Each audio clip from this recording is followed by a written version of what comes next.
We start with the 1 hour chart.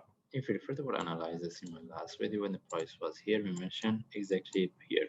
We mentioned if we get any trades, if we want to look for trade, we have to get the correction. And this is what we get, and this is where we could look for buying. Because we mentioned we have been looking for buying. Okay, now we are within this correction. We want to see what's the next. Okay, first of all, whoever get this trade, they have to start to manage, at least move their stop loss to break even. In this case, we move to higher time frame. As we can see, based on daily chart, the price broke the previous top. And right now we're looking for continuation. But the only things we need to know that based on, daily chart, if we refer to the indicators, we see the divergence. Okay, we are not looking for the reversal, we're looking for continuation. But if we see the prices based on lower time frame, we see the start to correct, we need to know that may the price it give us a correction either based on forward or lower time frame. Okay, even based on daily chart. But I want to say that since based on daily chart we have a divergence, we can expect to get a correction.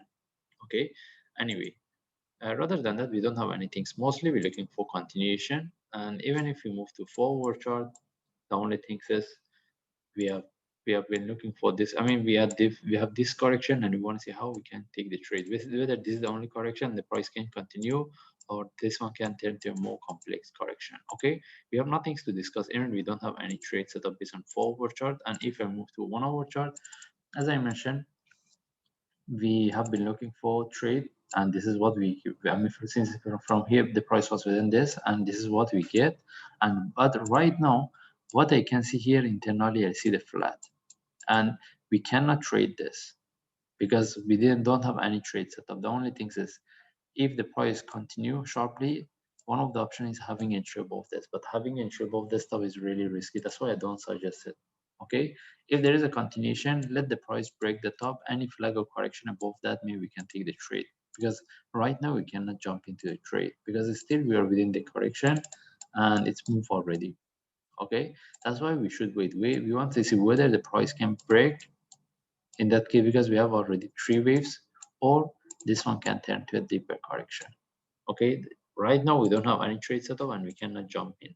In this case, we just wait and we see what's the next, whether the price can break this correction. If the price break the correction, any flag above that after the correction, we take the trade. If not, then we look at the correction and we see how we can look for trade. Anyway, we don't have any trade setup, and right now we cannot jump in. In this case, we just follow the chart. If I see any update, I will share. Thanks.